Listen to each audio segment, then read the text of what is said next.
Hey everybody, Luke Thomas from Morning Kombat here to react to some breaking news that we have in the boxing and MMA world about a boxing match. One you might care about. The lineal heavyweight champion in Tyson Fury is now set to face Francis Ngannou in a boxing match October 28th in Riyadh, Saudi Arabia. Yes, in fact, it is real. First time I can think of about where the lineal heavyweight champion is fighting the lineal MMA champion. Of course, that's never really happened at all. There's been the Ali Inaki thing, which was a different thing for a different era, but kind of interesting that we have that. So let's get to what we know about the bout. As I mentioned, October 28th, Riyadh, Saudi Arabia. From the release that went out, and of course this has been announced by all the parties, including Top Rank and Francis Ngannou and Tyson Fury, that it will be scored under the 10-point must system. It will be a real boxing bout. More on that in just a second. It will be taking place in a ring, not a cage, right? It's going to be a boxing bout, but here's the catch. They do not mention in the release or in any report whether Tyson Fury's WBC title would be on the line, and they don't mention anything, obviously, about this being an exhibition or a pro bout. They have left that murky, and why is that relevant? Listen, it's not the case that if it's an exhibition bout, that means that they can't KO one another. That's not the rule. But the rule would be if it's not a professional contest and it is an exhibition, you can have judges, but they're only there in a performative role. Those bouts wouldn't count on either of their professional records, right? So that would be the difference there. People think that if it's an exhibition, that means that they can't really KO each other. They could if they decided to, if they wanted to go that route. It just means whatever happens, it doesn't count on anyone's record. So that's sort of where we are right now at this moment in time. I'm sure we'll get more details as time passes, but it is happening. It is in October. It is in Saudi Arabia. It is a boxing match. The limits of that boxing match and the relevancy remains unclear. Full steam ahead. So that's point number one. Point number two, let's talk about this. This is a terrible day, and I truly mean a terrible day, for all of the folks who said that the best bet for Francis Ngannou amidst his leaving the UFC would be to come crawling back on his hands and knees and return to the Ultimate Fighting Championship and beg for forgiveness and return. And I mean, he could go back to the UFC after fighting Tyson Fury. He might, but it might be to buy equity at that point, right? I mean, let's just be serious about this. It wasn't to say that Francis's reasons for leaving the UFC carried no risk. That would simply not be accurate. It carried a substantial amount of risk. And by the way, this fight could fall through before we ever get there. We still haven't even begun his MMA PFL campaign. I mean, there's a lot of room left for, not that I'm wishing upon him, but nothing is done until it is done. There are all kinds of ways things can get derailed. And even before that, just getting to this point was going to be difficult. Attracting a suitor with a big name in boxing for a bout was going to be difficult. We all thought at the time Fury was going to make that fight with Usyk. More on that in a moment. We all thought at the time, he's taken 6 months off. He's not going to fight until 2024. I mean, a whole year, really, 2 years in the end. But he's going to take all of 2023 off to not fight MMA. I mean, this is insanely risky. Those concerns were reasonable. But that people could conclude, right, that they could use all of that information and decide, I guess we're done here. He now needs to go back. It was premature to begin with. It was motivated reasoning. And frankly, a lot of it was just because folks have some kind of an attachment to UFC, either financial or emotional. That's not really a rational conclusion to make. Rational to have apprehensions, rational to be understanding of the circumstances, rational to be somewhat, and maybe in certain cases, very cautious. Not rational at all to decide the process had then been resolved and the only thing left was to go back on his hands and knees to the UFC. That was not rational. That was never a good take. That was never a fair assessment. So that's number two. Point number three, we don't have any financial figure based on what we know and what has been released to the public. However, taking place in Saudi Arabia probably tells you that this is going to be a substantial payday for both involved. I don't know exactly where things will end up with Francis when it's all said and done. $20 million doesn't seem in any way out of the realm of possibility, and potentially a lot more, but I guess we'll have to see once we finally get there. Because it's in Saudi Arabia, you are going to guess that the vast majority of that money is going to be guaranteed. So that should be looked at as well. However, the one thing that we don't also have is we don't really know what the broadcast is going to look like, where it's going to air, who's going to air it, who's going to be on the broadcast, how are they going to treat it, what the other fights on the card are. So The good news for Francis is that whatever money he gets will be significant and it will be guaranteed. But on the pay-per-view end, whatever else he might get, it's hard to make any conclusion about that just because we don't really know how it's going to be distributed, what they're going to charge. That remains very much unclear. Point number 3. Point number 4, let's talk about the fan bases here, right, on either side of the equation. And the reason I say that is because this fight will probably do really well because it's big star versus big star in unusual pairing. Now, whether that appeals to you personally, very different matter. But remember, the biggest audience in combat sports is the one that often pays attention the least. It's the casual fans, and they come back for the big names. They come back for what they believe is some kind of gigantic fight, and sometimes they come back for fights that are gigantic. Sometimes they come back for fights that are not. They just have big names, and they don't know any better. You might, in fact, argue that that is what we have happening here. I don't really know. Here's what I can say. The boxing fans are absolutely furious with Tyson Fury. No pun intended. They are angry, extremely angry. Here is what the boxing fans' perspective is they've been waiting for Tyson Fury to fight since his last contest, and it's been a while. He was supposed to fight Usyk. The negotiations fell apart. A lot of people blame Tyson for those negotiations falling apart. And now he is taking what, in all likelihood, appears to be an exhibition bout against an MMA fighter, not even in the UFC anymore. Like the boxing fans who wanted Tyson to fight Usyk, to unify all the belts, put one face, one name on heavyweight immortality for this generation, and the fact that they think, in many cases, a lot of folks that believe that he has ducked Usyk. It's hard to make an argument that he really put his best foot forward to get it, but either way, the boxing fans are pissed at this one. So that's only the very hardcore boxing fans. I don't think that's a wide segment of people who are willing to pay to watch boxing, but it should be noted, hardcore boxing fans don't love this announcement at all, okay? And MMA fans, I think, are somewhat split-ish on this one a little bit.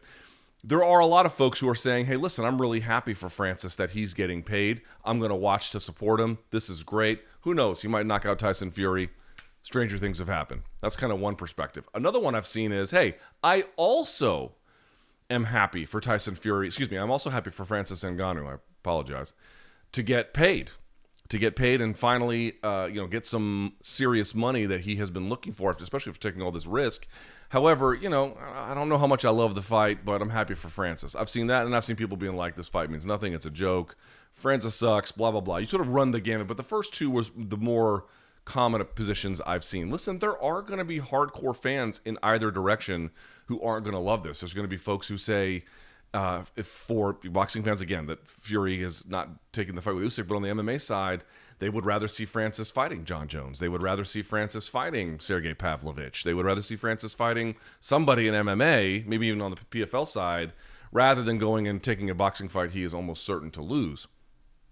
I understand that. I actually think both of those perspectives are pretty fair. I don't think it's really wrong to say that the people who feel that way are somehow being unfair to Francis or unfair to the process. People like what they like in combat sports, and I get hardcore fans having a disagreement with this fight from either side of the MMA or the boxing aisle. I would just say, if you feel that way, I don't really judge folks about it. Again, I think they're going to be overruled at the box office by the casual fans, but it should be noted that hardcore fans probably have a very different perspective about this fight than who it's appealing to. This really isn't a fight for the hardcores in that way.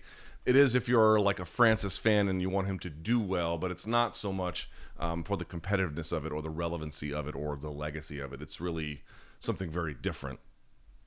Okay, that's point number 5, whatever we're up to here. Point number 6 or 5, whichever one we're on. Here is something else we really need to just have a very frank and clear discussion about. This day was made possible by the fighter lawsuit.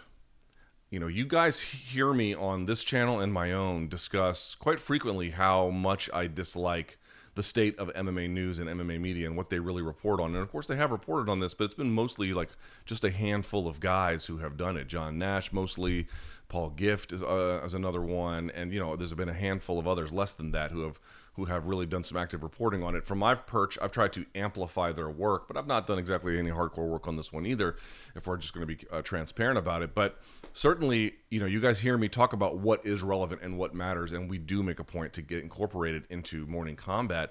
Here is a great example. The only reason a day like today happened is because there was a class action lawsuit against the UFC.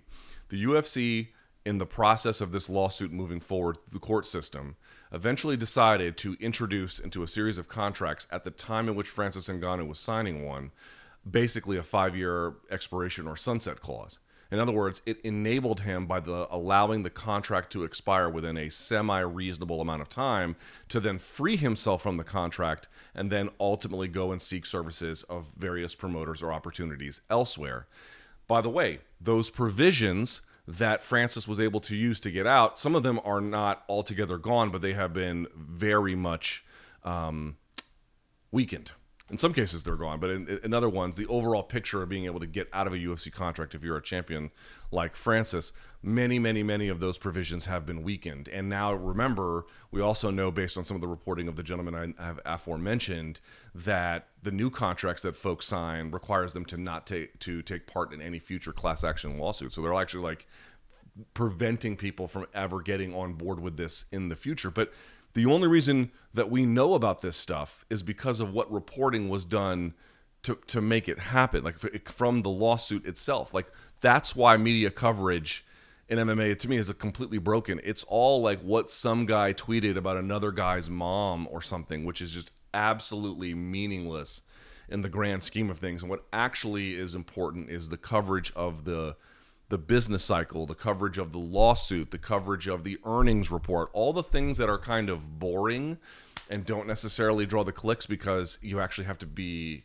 an adult and you actually have to care and you actually have to be interested in the mechanics of power and you have to be interested in what actually moves the world, not what narratives make us feel good about participating in a sport, right? That's the coverage that actually matters. That's the stuff that we benefit from. That's the stuff that ultimately helps change things. It's the coverage of what we found out from this lawsuit that essentially compelled the UFC to make, at least for a brief moment in time anyway, some changes. Look at the fruits that bore. Look at that. Look at the tree that was planted and all of the stuff that happened afterwards. Look at now the fruit. Now, I don't mean to say that I think anybody can now do that. Again, the contracts have changed. Francis is a unique case. He was the heavyweight champion. Like, this is not something that you can just do at scale very easily, but rather look at what happens when people actually try to do something about fighter pay in a real and meaningful way. And of course, the class action lawsuit is about more than just that. And then it gets reported on. Now it's in the public consciousness. Now it's in the public record. Look what this does to force change. This is real. This, ladies and gentlemen, this is MMA journalism. That's what MMA journalism looks like. It doesn't look like previews. It doesn't look like reviews. That's media, right? And that's fine. That actually is valuable. There's nothing wrong with that. That's what I mostly do. It actually serves a function. Okay, fair enough. But journalism is separate. Journalism is actually holding the powerful accountable, not trying to get access to them so you can be a favorable outlet. That's journalism. That's what it looks like. And look at the power that it has. So when you think about your daily intake of what kind of news you get and where you get it, you should take a look at it and you should ask yourself how much of it is actually this kind of stuff that all feeds into it, and all the questions that get raised about fighter pay based on these reports and how much that influences the public consciousness. That, ladies and gentlemen, is media. I should say all of it's media. That is journalism right there. And then last but not least, I thought there might be a case for this to have 4-ounce gloves if they were going to go that direction. They ended up not going that direction. I didn't hate that personally. I thought the 4-ounce gloves were actually pretty cool, but I guess, it takes all kinds. The last thing I'd say is, do you find the fight competitive? No, probably not. There is no good reason Tyson Fury shouldn't win. That isn't to say that he won't or will. Combat sports is crazy. Francis has been a defier of the odds for quite some time, but no, Tyson Fury should win this one, and he should win it relatively easily.